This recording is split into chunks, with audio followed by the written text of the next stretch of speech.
Okay, look, this is how to create a scene in acting. You want to be able to create this thing that's almost like a vacuum. You want to be able to have an assurance that you're actually doing your acting. You want to be able to have this element of intrigue in your work. You want to have this every single time you're acting. And there's techniques that can do it. And these techniques will never fail you when you learn how to be able to achieve them. This is how absolutely diligent you can actually be in acting. You can literally create the interest for acting and in an acting scene, and you can put yourself there to be able to have an experience every single time. It's a new experience, which is exactly the way you want to start to look at this. Now, a scene is a happening. It's something that has to spark. There's a happening. There's an uncertainty about it. You've got something that's uncertain about the scene. There's some reason to watch it. The writers have always written it so there's hopefully something that somebody's going to happen that somebody doesn't know, or maybe that there's a happening that's somebody's going to find something out. This is the way acting is. This is the way life is.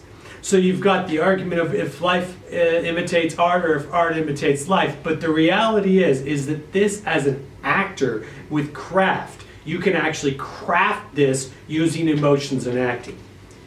Now, emotions and acting, emotions is, a lot of times people don't act with emotions. Sometimes they do. And there's an ability to be able to do that that will give your acting the reassurance that you're always putting this stuff that's called intrinsic value into your acting. So you've got the ability to be in a situation where you're being, where you've got your being and you're adjusting your being, so you're adjusting your emotion. And then you leap into doing the interaction, which is the doing of the scene. You need to have emotion. Now look, getting emotion is very difficult, but it's actually not as difficult as it can seem. I bet almost anybody I could sit down with in about a half an hour or less, probably even only 5 minutes, I could be able to identify stuff that's emotional to them that I could then help to be able to assist to be able to put that into acting. And if you want, you can join me on my live feeds and we can practice doing that. It's very, very important. It is not something, this is not something that's unattainable. This is an absolute reality. You are capable of being able to do this. And this is why it's so sad when I've seen so many acting classes and I've seen so many people of every single level of this work, including a lot of famous people, learning acting techniques. And a lot of times they forget the simplest thing. The simplest thing is being able to access their emotion, doing the technique that they're in the classroom to actually learn. And they activate their emotion and then they go into the interaction of doing. It's simple enough to do and you can definitely achieve it. So, the ability to be able to achieve this is you have to be able to let go and have an experience. Hi, now listen, could you please just help me out? I need really, really good acting questions so I can help you out. So if you can write down in the comment section, each comment a separate question, write down an acting question. This would really help to be able to have people learn acting. Some reason, something you don't know, something's new, there's something that's actually going to be happening in real time to you while you're acting. So you want to be able to realize that you're going to let go in order to be able to participate and receive. So you're going to have to let some stuff go, and that's a freedom that you start. There's almost like this element of freedom that you learn the more you do this. And there's this freedom that you end up starting to realize that you jump into. And this is almost a springboard that you jump off your little freedom board and all of a sudden you're in an imaginary circumstance in acting. And that's exactly what you can do. And this is not only for people that are big names. Believe me, this is for people, anybody that wants to be able to enhance their acting experiences. In any scene, in any exercise, this technique works. So, everything you can think of creatively, right? Within a scene. So let's say that you've been given a scene, and every single thing that you can think of creatively that could be in that scene, you can do the work emotionally to be able to get that emotion. Now, not everybody will tell you that. A lot of people feel that acting is presenting emotions. I don't have that opinion. I think that performance of acting can be fantastic and very fun, and there can be a lot of comedy to it, and there can be a lot of things to it. But the thing about it, if you're going to really enhance your circumstance, you can literally take your scene, write down all the different emotional elements of that scene. You write them down. And then before doing that scene, you can warm them up. So you get your emotional engines going. You've got your ability to be able to work, and you don't bring that in so a way that you come in to present it. Like a lot of acting, sometimes there are techniques that are performance-based that can work maybe that way, but for the most part, you want to be able to stay with realism, because the realism is what the industry is trying to attain right now. So you want to be able to get the ability to be able to get your emotions, activate and stimulate your emotion, something that's more awake, something that's more alert, something that's actually more stimulating. So you're not coming in with some kind of dead life, unless that's the preparation. And if that's the preparation, you can actually use emotions to do that too. You can come in a very solemn state. That's very, very, very interesting. And it's very achievable. Now, even when, say, in a scene, there is like an element where,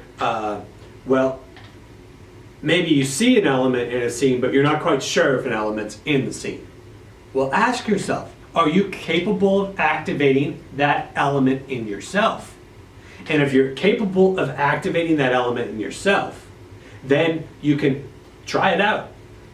Activate the emotion, activate it, and then let it come with you, but leave it behind you as well, and then you work within the scene. And what you will find is the interacting, all of a sudden, they'll be part of that emotion that you thought that you saw in the scene that you were reading. All of a sudden, they'll be part of that in the interaction. And this is what people will notice about your acting. They'll start saying, oh, you have acting technique. Oh, you have the ability to be able to do this consistently. That's all good things. You want to be able to achieve very consistent acting.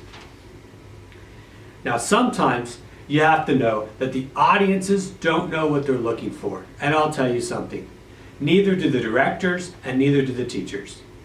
Sometimes there's very specific things for scenes, that the emotional ballparks that you want to hit. And sometimes there's not. Sometimes nobody knows what they're looking for. They have a scene in front of them. They're not sure what the first impulse is going to be of the scene. They're not sure what the first moments are going to be, and they're not even sure what the full outcome's going to be. So take that as an opportunity. Activate something inside of yourself. Really activate it. Become alive. Do something to be able to become alive, and then just work off your partner. Be relaxed, work off your partner. And your partner's going to be able to then somehow, in some kind of subtle way, it's going to activate something. It's wonderful. This is the way to be able to do this. Hi. Now listen, could you please just help me out? I need really, really good acting questions so I can help you out. Now, when you work with emotion, right, you can create this thing that, you could call it very simply, a vacuum. You create a vacuum in the scene. What you're doing is you're creating a suspense, or you're creating something that's captivating, or you're creating something that's interesting to watch, or just something that's just plain interesting. So you work to be able to actually have your ability to be interesting because you've invested time beforehand to be able to activate something. Now look, this is important.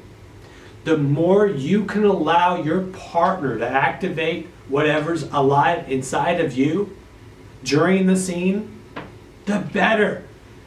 If it's not what the director's looking for, if it's not what the teacher's looking for, don't worry about it. Follow through with the scene. Then what will happen is that after the scene ends, or if they end up ending it early, no problem. They'll ask you, can you go into a different emotional ballpark? Just do your best. Work to be able to find something that's actually something that activates you in the other emotional ballpark. So you're working with the other, you could call it a different emotion, or you could call it a different area of interest. So then you work to be able to see if you can activate something there. Now there is this thing that you want to do. And the element that I've just described is also close to it. You can predetermine what it is that the scene is going to actually be. So look, you predetermine the desire of the emotional stimulation. What is actually the acting muscles? What are the actual emotional muscles being used within the scene? What's activated? Now, you go and you warm those things up. You warm up the emotion. You activate that element. You pick and choose to be able to do something that wakens you. Then when you're able to get woken up, when you're capable of doing that, then you might, well, here's the reality. You might have to wait for a minute and wait for the timing of the scene to start. And if so, then you just wait and you keep it a little bit alive and you just simmer it. It's called simmering emotional preparation. I have an article on it on the website. And if you would, boop the like button.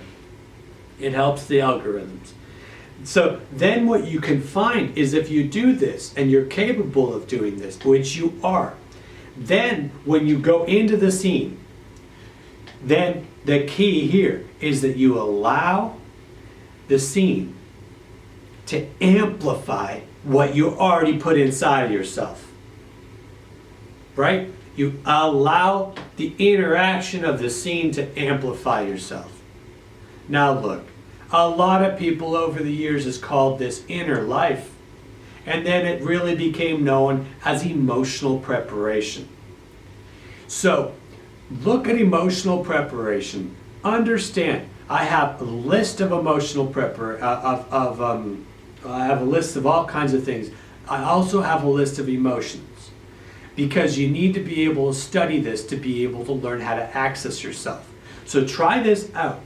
And there's all kinds of ways that you can do this. And if you've got some kind of piece of work that you really want to work on, maybe it's even a monologue, and you're able to do this process of the being work.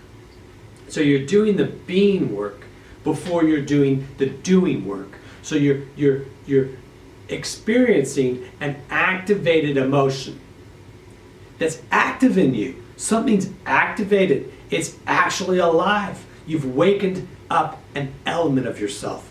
And you wake up that element of yourself, and then you can go and you can start to work, and you can completely just absolutely go line by line through the monologue and see how the experience is different. Now look, if you're able to continue to experiment this way, you're going to end up getting tired. Now look, I do these videos. I work on emotions. I have been working on emotions. Well, I've seen well over 20,000 acting exercises. It's been so much work. Sometimes I would come back from classes and all I would do is nap. It was exhausting, and every single time I could, I would work on expanding my emotionality. And this is how you do it. You be able, look, I have to remind myself, the topic is how to create a scene for acting. But I'm telling you how to create a scene for acting. This is how you do it. You work hard to be able to work, to be able to find what activates you.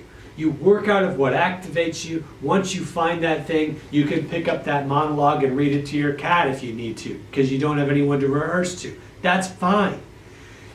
Work with it so that you're able to understand that the skill level here is to be able to go into one area of yourself, activate it, then start to go into your monologue.